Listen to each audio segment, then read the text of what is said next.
नमस्कार, आप देख रहे हैं ईटीवी भारत और मैं हूं ब्रिजेश श्रीवास्तव। 5 राज्यों में चुनाव का घमासान तेज होता जा रहा है। उत्तर प्रदेश की बात करें तो 10 तारीख को पहले चरण का मतदान होना है, जिसमें 58 सीटें शामिल हैं। और इन 58 सीटों की बात करें तो 2017 में इनमें से 53 सीटें बीजेपी ने जीती थी, यानी कि ऑलमोस्ट क्लीन स्वीप किया था। क्या इस बार बीजेपी के लिए स्थिति वैसे ही है या चुनौती ज्यादा बड़ी है? इसके अलावा अगर हम बीजेपी के स्टार प्रचारकों की बात करें तो लिस्ट तो बहुत लंबी है, लेकिन उसमें प्रधानमंत्री मोदी का नाम टॉप पर है। और वो स्टार कैंपेनर नहीं बल्कि सुपरस्टार कैंपेनर है। लेकिन बड़ी बात यह है कि योगी को भी मोदी की जरूरत है। तो खतरा महसूस करते हुए एक बार फिर से पार्टी ने उसी को मैदान में उतारा है जिनके लिए कहा जाता है कि वो अंतिम समय में हवा का रुख बदल देते हैं। तो इन्हीं तमाम मुद्दों पर बात करने के लिए हमारे साथ बहुत ही खास मेहमान सचिन शर्मा जी मौजूद हैं स्टूडियो में, जो कि ईटीवी भारत के रीजनल एडिटर हैं। उनसे इन सभी मुद्दों पर बात करेंगे। सचिन जी, जो मैंने अभी जो अपने इंट्रोडक्शन में जो बात कही, योगी खुद ही एक बहुत ही कद्दावर नेता हैं, स्टार कैंपेनर हैं, बहुत बड़ा स्टैचर है उनका, ना केवल यूपी में बल्कि बीजेपी पूरे देश में जहां भी चुनाव होता है उनको वहां पर भेजती है। लेकिन जब हम यूपी की बात करते हैं तो योगी को भी मोदी की जरूरत है। बिल्कुल सही कह रहे हैं आप, और ये विषय भी ऐसा है, प्रासंगिक है। सभी लोगों को पता है कि मोदी आज की डेट में क्या है, और अभी से नहीं, पिछले लगभग 7-8 साल से, जब से केंद्रीय सत्ता में है, योगी जी एक ब्रांड नेम बन चुके हैं। और वो ब्रांड इतना बड़ा है कि योगी उसके आगे पहली बात तो बहुत बौने हैं।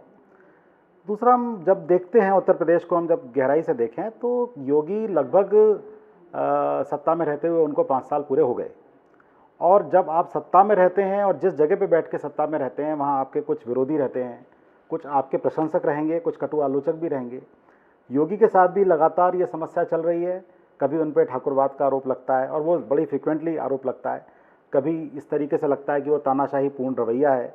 IAS IPS अधिकारियों के साथ में भी उनकी लंबी टसल चलती रहती है। कई हमने वीडियोस देखे जिसमें योगी उनको डांटते फटकारते दिखाई दे रहे हैं। कई बार जनता उनको अलग अलग मुद्दों पे पसंद नहीं करती, ब्राह्मणों की लॉबी उनको कई वजहों से पसंद नहीं करती, ऐसी बातें आती रहती हैं। मोदी के साथ में ये नहीं है। मोदी को लेके सीधा सीधा है, लोगों का मैंडेट है। और कई लोग ऐसे हैं जो अपना स्थानीय नेता किसी और को फेवरेट बताएंगे, लेकिन केंद्रीय स्तर पे, राष्ट्रीय स्तर पे वो हमेशा मोदी को अपना फेवरेट बताएंगे। लेकिन सचिन जी, तो इसका मतलब तो ये हुआ कि आज भी बीजेपी में बिना मोदी के काम चलने वाला नहीं है। चाहे वो कितना ही बड़ा नेता हो, कोई भी राज्य हो, अंततः या एट लास्ट कह सकते हैं कि बीजेपी को प्रधानमंत्री मोदी का रुख करना पड़ता है। वही उनके ना केवल सुपरस्टार कैंपेनर हैं, बल्कि कह सकते हैं कि करिश्माई नेता भी हैं जो हवा का रुख बदल देते हैं। मोदी इस बात को जानते हैं। और जब मैं उत्तर प्रदेश में था, मैं लगभग 6 साल, तो मैंने वहाँ बैठ के महसूस किया कि भले वो सांसद का चुना हुआ है, विधायक का, मोदी भी जानते हैं कि मैं क्या हूँ। तो हमेशा कंधे पे हाथ रख के वहाँ के जो भी स्थानीय कैंडिडेट्स हैं उन सबको जनता के आगे यही बोलते हैं, उनके कंधे पे हाथ रख के, कि मेरे लिए आप इनको वोट दीजिए। आप इनको वोट इसलिए दीजिए क्योंकि आपका हर इनको दिया जाने वाला वोट मेरे हाथ मजबूत करेगा। वो सारी चीज़ अपने कंधे पे ले लेते हैं मोदी, क्योंकि वो जानते हैं कि इनकी सफलता में उनकी भी सफलता छुपी हुई है। और अगर ये असफल हुए, और उत्तर प्रदेश जैसे राज्य में जहाँ से उनको इतनी सारी लोकसभा की और राज्यसभा की सीट मिल रही हैं, 80 लोकसभा की और 31 राज्यसभा की सीट्स जिस राज्य से आती हैं, और जो एक एक सीट कितनी इंपॉर्टेंट है, मोदी ये जानते हैं, इसलिए अपना सर्वस्व झोंके रहते हैं वो वहाँ पे। बिल्कुल। अब सचिन जी, पश्चिमी यूपी की बात कर लेते हैं, पहले चरण के चुनाव की बात कर लेते हैं। उससे पहले एक छोटा सा आंकड़ा मैं अपने दर्शकों को बता देता हूँ। 58 सीट पर ये मतदान होना है 10 फरवरी को, यानी 11 जिलों में ये 58 सीटें हैं। और इसके लिए 623 कैंडिडेट्स चुनाव मैदान में हैं।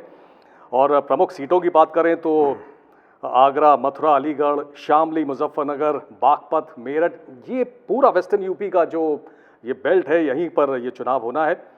आपको ये भी बता दूं कि 46% करोड़पति उम्मीदवार हैं इस चुनाव मैदान में पहले चरण में।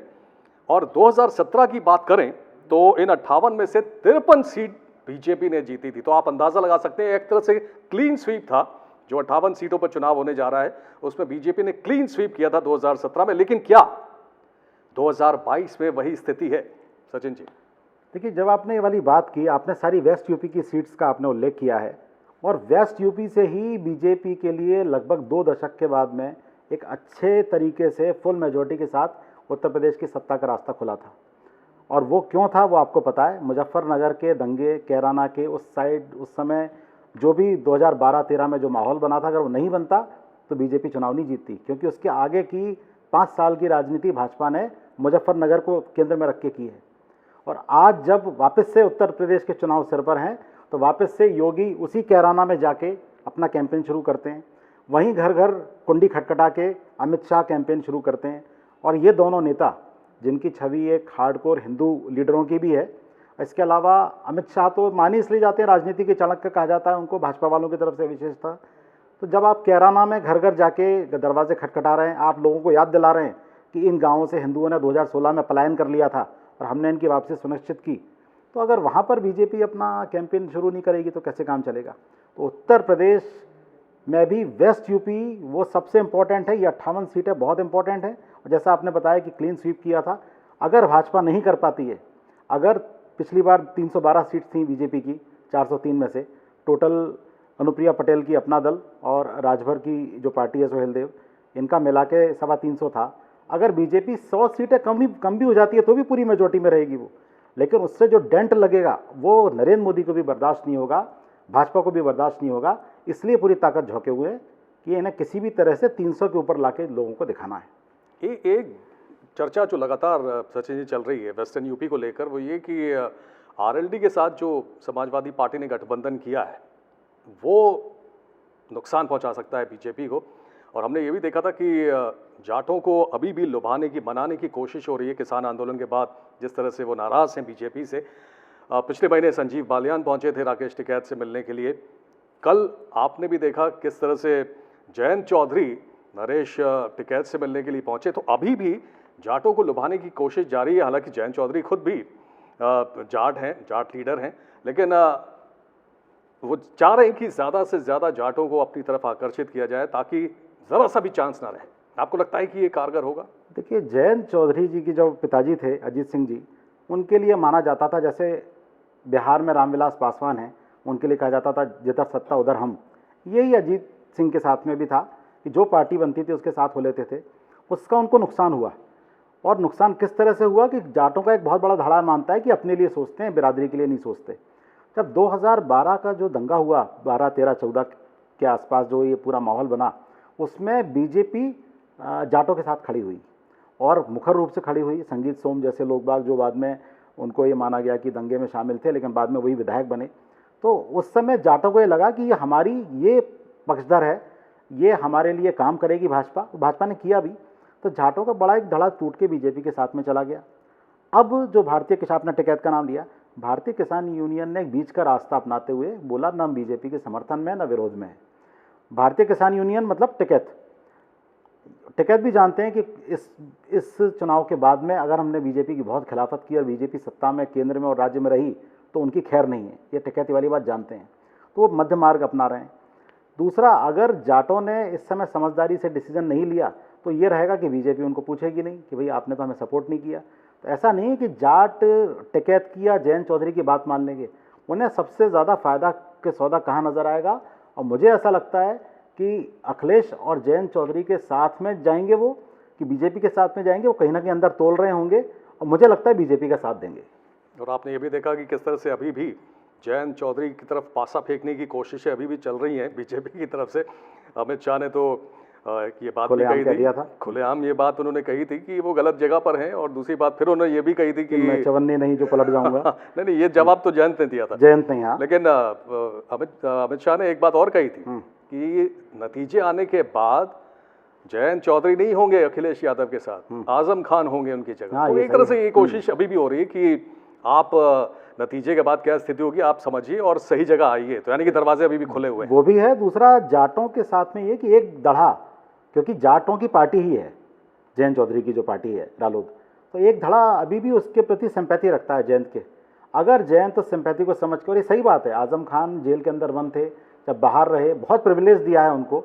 और कहीं ना कहीं MY समीकरण, जो मुस्लिम यादव समीकरण पे ये 4 बार सत्ता में आई है समाजवादी पार्टी, उसमें जाट नहीं है, वो MY है, मुस्लिम यादव समीकरण।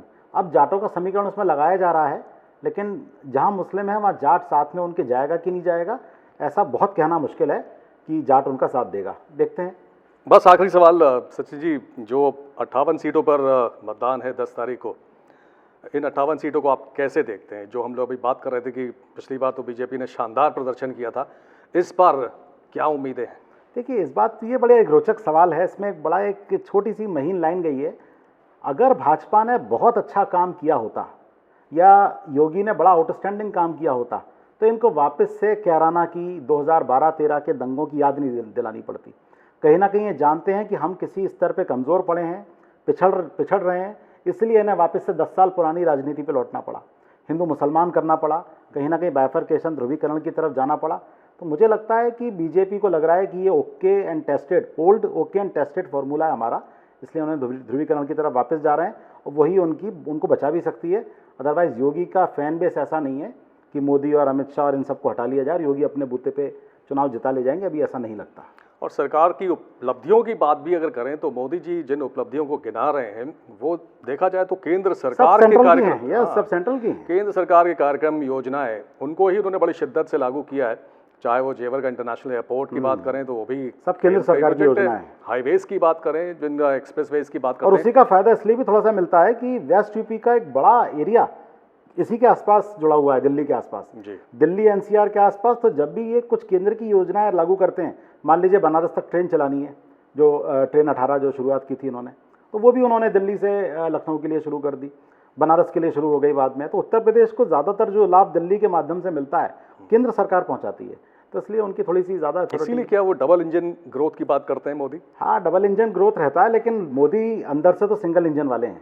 वो जानते हैं कि मेरा इंजन है, इसका इंजन छोटा है, और वो उसी चीज़ में विश्वास करते हैं। और बाकी सब लोग भी समझते हैं, सारे मुख्यमंत्री, कि हमें जीत इन्हीं के हिसाब से मिलेगी, हम अभी इतने अकेले सक्षम नहीं है। ये वाली बात मुख्यमंत्री जानते हैं भाजपा के राज्यों के, और प्रधानमंत्री भी जानते हैं। बहुत बहुत धन्यवाद सचिन जी हमारे साथ जुड़ने के लिए, और आपके विश्लेषण के लिए बहुत शुक्रिया, बहुत धन्यवाद आपका। तो 10 तारीख को पहले चरण का मतदान होना है, और जैसा कि सचिन जी कह रहे थे कि स्थिति 2017 वाली तो कतई नहीं है। बीजेपी के लिए चुनौती बड़ी है, क्योंकि SP और RLD का गठबंधन कहीं ना कहीं डेंट जरूर करेगा। क्या जो पोलराइजेशन की उनकी नीति है, जिस पर वो चलने की कोशिश कर रहे हैं, कैराना को भुनाने की कोशिश कर रहे हैं, उसमें क्या वो कामयाब होते हैं, देखने वाली बात होगी। फिलहाल आप सभी का बहुत बहुत धन्यवाद हमारे साथ जुड़ने के लिए। धन्यवाद। मैं दंगा करोगे तो 7 पीढ़ी का पहले एक मुश्त लिख के छोड़ देना, तो कब कौन पीढ़ी इसकी भरपाई करेगी? जिस हेलीकॉप्टर से कभी कभी उड़ते हैं वो भी समाजवादी सरकार का खरीदा हुआ है।